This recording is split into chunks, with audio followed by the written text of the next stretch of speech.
Selamat sore pemirsa, Kabar Merah Putih edisi Rabu 14 Mei hadir menemani Anda. Selama 30 menit ke depan kami menyajikan sejumlah informasi mengenai aktivitas Presiden Prabowo Subianto dan jajaran kabinetnya. Saya Syenada Mayana akan menemani Anda selama program Kabar Merah Putih ini. Dan pemirsa, inilah Kabar Merah Putih selengkapnya untuk Anda.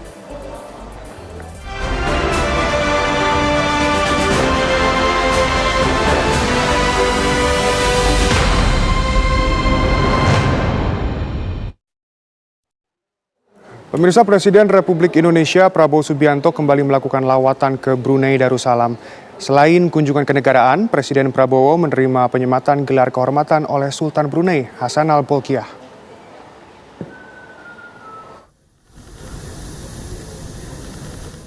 Presiden Prabowo Subianto berangkat ke Brunei Darussalam pada Rabu pagi menggunakan pesawat Boeing 737 dari Bandara Halim Perdana Kusuma, Jakarta.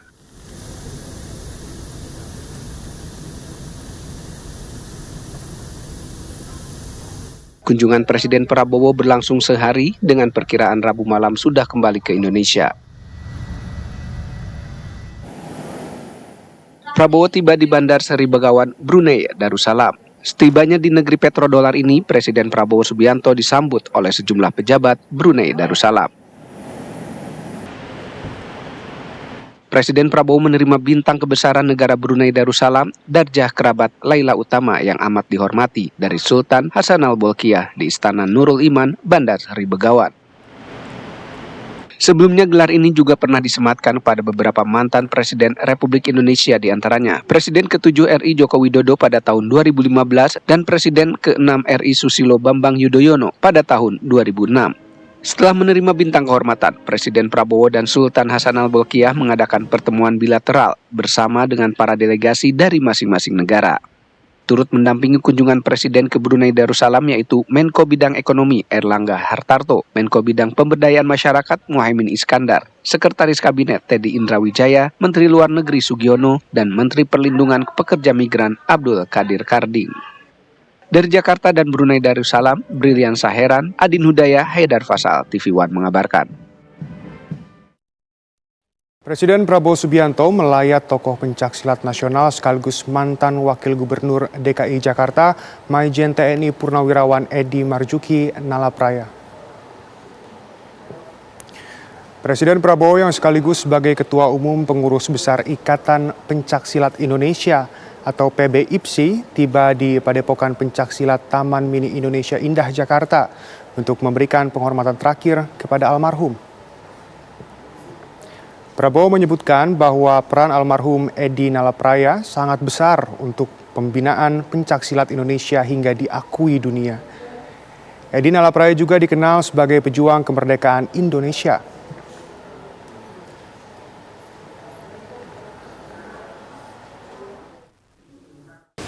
Atas nama pemerintah Republik Indonesia, juga atas nama seluruh masyarakat pencaksilat Indonesia dan dunia,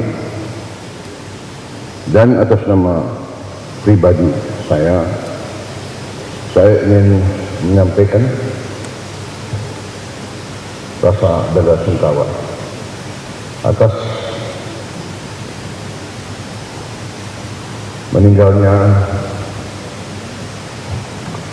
Mayor Jenderal TNI Purnawirawan Edi Marzuki Nalapraya.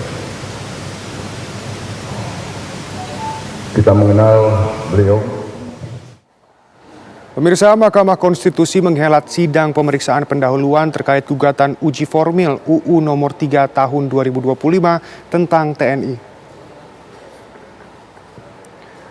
Pemeriksaan pendahuluan merupakan sidang pertama Mahkamah dalam rangka memeriksa kejelasan permohonan dan memberikan nasihat kepada pemohon terkait permohonan yang diajukan. Sidang diikuti oleh panel hakim yang terdiri paling sedikit 3 hakim konstitusi. Salah satu pemohon gugatan uji formil UU TNI adalah Inayah Wahid yang merupakan putri dari Presiden keempat RI Abdurrahman Wahid. Pada Jumat pekan lalu, Wakil Ketua MK Saldi Isra menyebut UU TNI menjadi UU yang paling banyak diajukan gugatan formil dan material.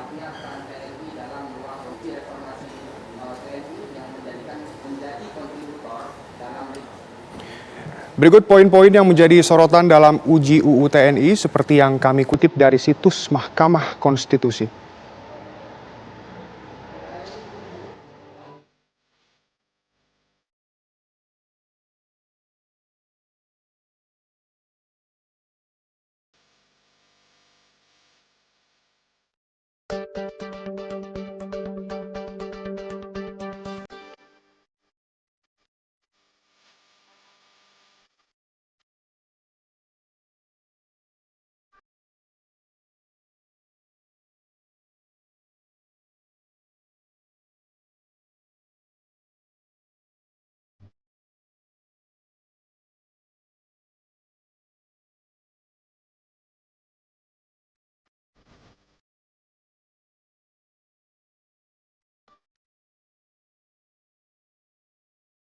Pemirsa, hari ini sidang perdana uji formil Undang-Undang Tentara Nasional Indonesia atau UU TNI digelar. Untuk mengetahui perkembangan terkini, kita sudah terhubung dengan rekan kami, Leo Sibarani di Mahkamah Konstitusi.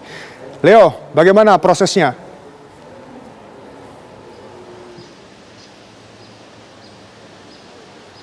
Ya, Shena, hari ini memang Mahkamah Konstitusi ini sudah melakukan sidang perdana uji formil Undang-Undang Nomor 3 Tahun 2025 tentang Undang-Undang TNI, di mana memang tadi sidang perdana ini dimulai pada pukul 10 pagi, dihadiri juga yaitu Ketua Panel yaitu Suhartoyo, kemudian ada hakim panelis yaitu Guntur Hamzah dan juga Daniel Yasmin.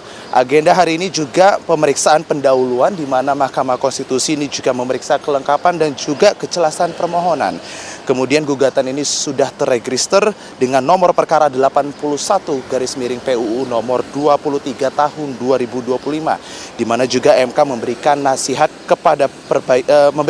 perbaikan kepada dua pemohon, yaitu pertama pemohonan dari Badan Hukum dan kemudian ada pemohon perorangan WNI. Yang menjadi menarik adalah di mana memang Inayah Wulandari Wahid yaitu menjadi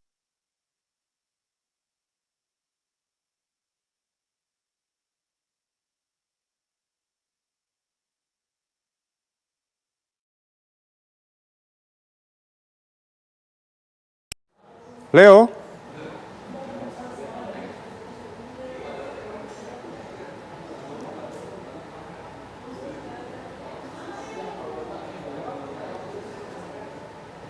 Ya pemirsa, kami masih mencoba untuk mengulang kembali koneksi dengan Leo Sibarani di lapangan.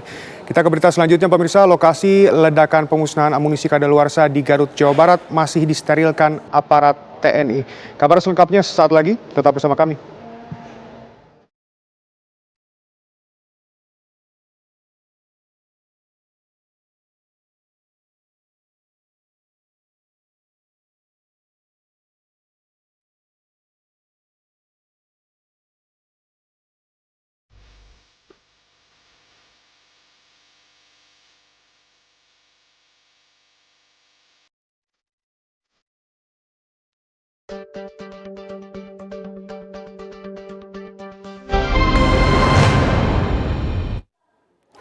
Pemirsa, lokasi ledakan pemusnahan amunisi kadaluarsa di Garut, Jawa Barat masih disterilkan aparat TNI. Warga sipil termasuk yang tidak berkepentingan dilarang masuk ke dekat pemusnahan karena masih dalam tahap pengawasan investigasi.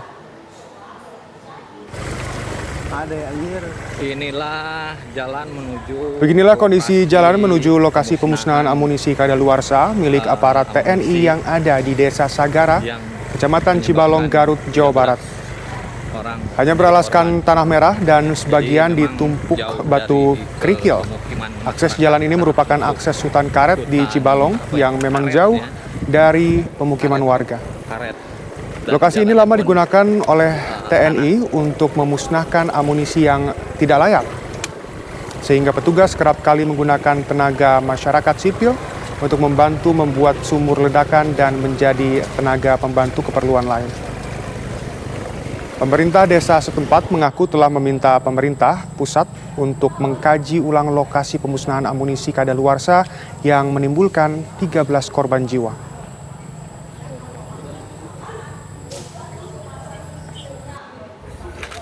Melalui Kesbanpol, saya sampaikan kepada Pak Dandim waktu itu, Pak lagi namanya, terkait lokasi ini, Pak, tolong di Desa Sagar itu ada kawasan peledakan, kalau bisa ditinjau kembali, Pak. Ketika ada proses pemusnahan ya, setiap tahun kan biasanya dilakukan, kadang 1 tahun 1 kali, kadang 1 tahun 2 kali. Sampai pemukiman itu terasa, Pak? Terasa, jangankan pemukiman ini, saya yang masih jauh ke sana kurang lebih ada 4 kilo ke rumah saya. Kan itu getarannya terasa. Kemarin juga kaca ada saya itu sampai pecah itu. Ada kaca pemukiman atau rumah warga yang pecah. Tapi memang kalau kerusakan itu biasanya suka ada penggantian. Oh, ada. Ada penggantian. Bahkan yang penting dilaporkan kepada RT RW-nya, ada fotonya, itu pasti diganti kalau masalah itu. Pak, kalau sampai menimbulkan korban ini baru kali pertama atau pernah terjadi? Kalau sepengetahuan saya baru kali ini. Baru kali ini. Baru kali ini. Jadi terdahulu belum pernah ada model begini. Saya mungkin belum pernah melihat. Kemudian Pak, warga Bapak ini yang warga sipil ya? Ya. Warga Bapak ini kan di sini itu informasinya bekerja atau Bekerja. diminta bekerja Diminta bekerja. oleh petugas Oleh artinya. petugas. Sebagai apa di situ, Pak? Sebagai untuk membantu memilah, menyusun, membuat lubang, Membuat sumur maksudnya. ya, sumur. Oh, sumur Peledakan. peledakan itu. Bahkan membawa juga betul Pak, membawa gitu. Jadi Kita ke kabar lainnya, pemirsa. Kadin Indonesia bersama BGN meresmikan kantor pusat konsultasi dan pendampingan Satgas Makan Bergizi Gratis.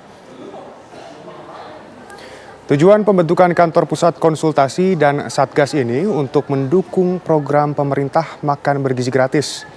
Pasalnya, kebijakan Presiden Prabowo dengan makan bergizi gratis bagi 80 juta anak untuk menciptakan generasi unggul dan cerdas sehingga dapat mewujudkan Indonesia Emas 2045.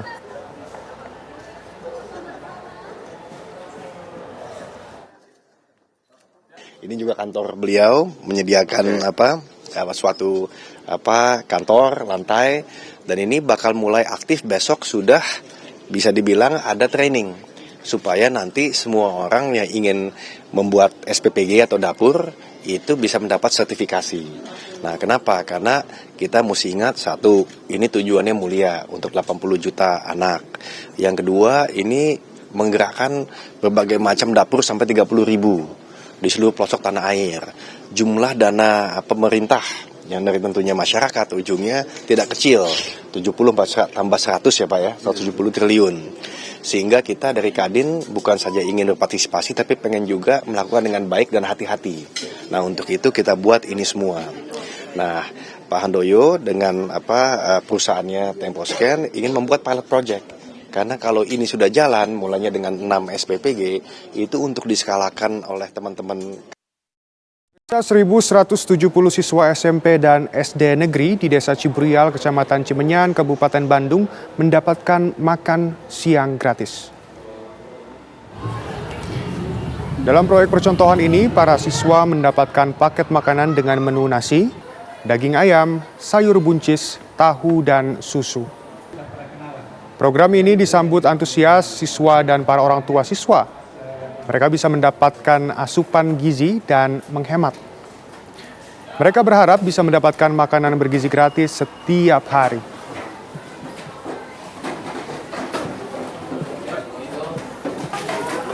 Apa ini Pak? Sayuran kan?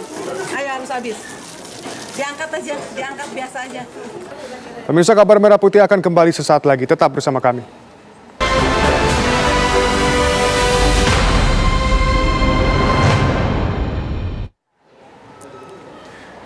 Pemirsa, hari ini anggota Dewan Pers periode 2025-2028 serah terima digelar di Gedung Dewan Pers Jakarta Pusat. Kita akan tanyakan langsung kepada jurnalis TV One, Putri Lestari. Bagaimana proses pelantikan tersebut? Putri, bagaimana situasi terkini di sana?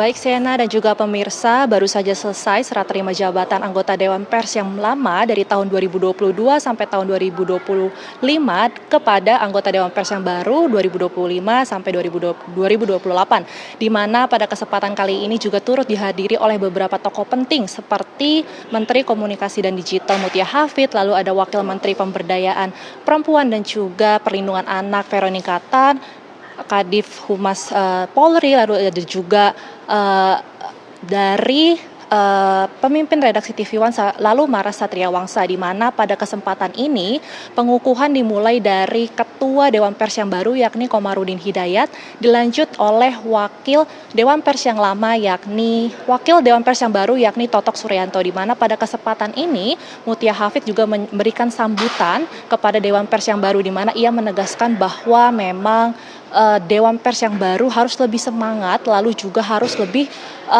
memperhatikan bagaimana independensi daripada berita itu tersebut. Lalu juga ia menyebutkan bahwa memang kebebasan berekspresi itu sangatlah penting untuk para jurnalis. Pada kesempatan kali itu juga memang disebutkan bahwa dari era media digital yang baru ini terdapat AI, di mana kita sulit untuk membedakan mana berita yang palsu, mana berita yang benar. Sehingga tugas dari jurnalis tersebut kita harus lebih bisa memberikan berita yang lebih akurat yang akan diberikan kepada publik di luar sana. Lalu juga Dewan Pers harus menjadi pilar independensi, di mana ia harus menjadi berpegangan erat dengan semua tokoh-tokoh yang ada di luar sana, seperti juga untuk pemerintah, masyarakat sipil, lalu juga untuk pelaku digital industri, di mana mereka harus saling berhubungan erat untuk menjaga adanya keselarasan dalam menyampaikan berita kepada publik di luar sana.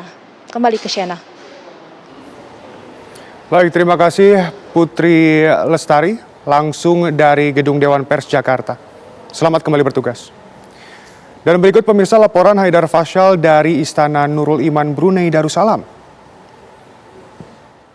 Ya, baik pemirsa, memang betul sekali bahwa hari ini Presiden Prabowo Subianto menggelar kunjungan kenegaraan ke Brunei Darussalam, di mana tadi Presiden Prabowo Subianto tiba pada pukul 10:10 waktu setempat atau 9:10 waktu Indonesia Barat di Bandara Internasional Brunei Darussalam, dan setibanya ia langsung disambut oleh sejumlah pejabat negara dari Brunei Darussalam yang mengajak beliau ke The Empire Hotel untuk kemudian disambut langsung oleh Paduka Sri Pangeran Muda Mahkota Haji Al-Muhtadi Billah Ibni. Dan setelah itu pemirsa, Presiden Prabowo Subianto langsung melawat ke Istana Nurul Iman ini, tempat kami mengabarkan saat ini, di mana saat saya mengabarkan saat ini acaranya sudah selesai, pemirsa. Kalau saya bisa gambarkan sedikit, tadi Presiden Prabowo Subianto memang menggelar sejumlah giat di Istana Nurul Iman ini. Yang pertama adalah menerima penganugerahan bintang kebesaran negara Brunei Darussalam, yakni adalah darjah kerabat Laila Utama yang amat dihormati, di mana Presiden Prabowo Subianto diberikan gelar tersebut karena dianggap sebagai pemimpin dunia dan juga kepala negara yang berjasa dalam memajukan hubungan diplomatik dan juga kerjasama dengan Brunei Darussalam. Selain itu juga dilakukan pertemuan bilateral antar kedua delegasi negara. Tadi kalau kami bisa informasikan, sejumlah delegasi Indonesia yang turut hadir mendampingi Presiden Prabowo Subianto, ada Menteri Koordinator Bidang Ekonomi Erlangga Hartarto, ada Menteri Koordinator Bidang Pemberdayaan Masyarakat Muhaimin Iskandar, lalu juga ada Menteri Perlindungan Pekerja Migran Abdul Qadir Karding, lalu juga ada Menteri Luar Negeri Sugiono. Akan tetapi memang hingga sampai saat ini belum ada informasi terkait apakah ada kesepakatan yang disepakati, karena memang hingga sampai saat ini belum ada joint statement yang disampaikan oleh kedua belah pihak. Kami pun masih terus menunggu adanya informasi tersebut, namun memang hingga sampai saat ini belum ada konfirmasi yang disampaikan oleh baik pemerintah Brunei Darussalam ataupun pemerintah Indonesia. Nah, yang ketiga, Presiden Prabowo Subianto melakukan santap siang bersama dengan Sultan Hassanal Bolkiah, yakni adalah Perdana Menteri Brunei Darussalam, dan juga sejumlah pejabat negara dari Brunei Darussalam.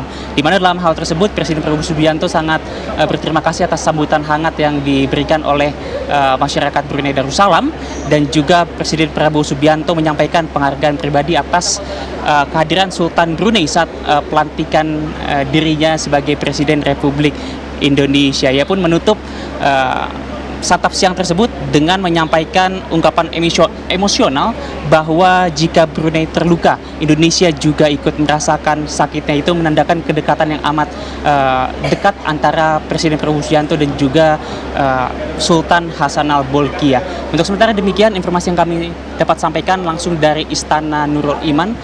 Dari Brunei Darussalam, Haidar Faisal, TV One mengabarkan.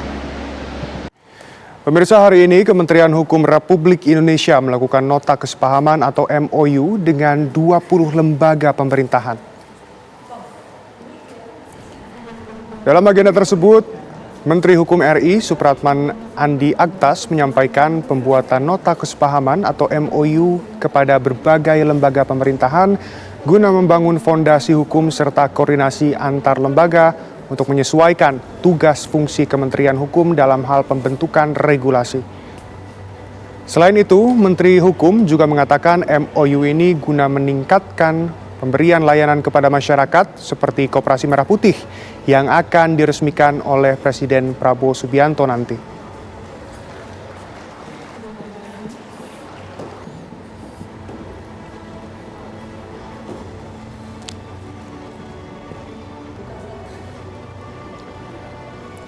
Kementerian Hukum terus memantau perkembangan soal rancangan undang-undang perampasan aset hingga memerintahkan jajaran untuk berkomunikasi dengan Badan Legislatif DPR untuk memasukkan RUU tersebut ke prolegnas. Selain itu, Menkum mendukung penuh RUU perampasan aset masuk dalam pembahasan Badan Legislatif DPR.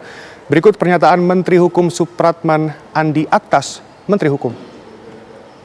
Untuk sesegera mungkin undang-undang perampasan aset itu bisa diselesaikan. Tetapi di lain sisi saya selalu sampaikan bahwa yang namanya produk undang-undang itu adalah produk politik. Menteri Sekretaris Negara juga sudah menyampaikan bahwa Presiden dalam hal ini sudah berkomunikasi dengan seluruh ketua-ketua umum partai politik. Jadi biarkan dulu proses ini bisa selesai supaya bisa smooth dan sambil Kementerian Hukum untuk bisa melakukan dialog dengan teman-teman di parlemen. Ya pemirsa, kabar tersebut sekaligus menutup jumpa kita hari ini. Esok Kabar Merah Putih akan kembali di waktu yang sama.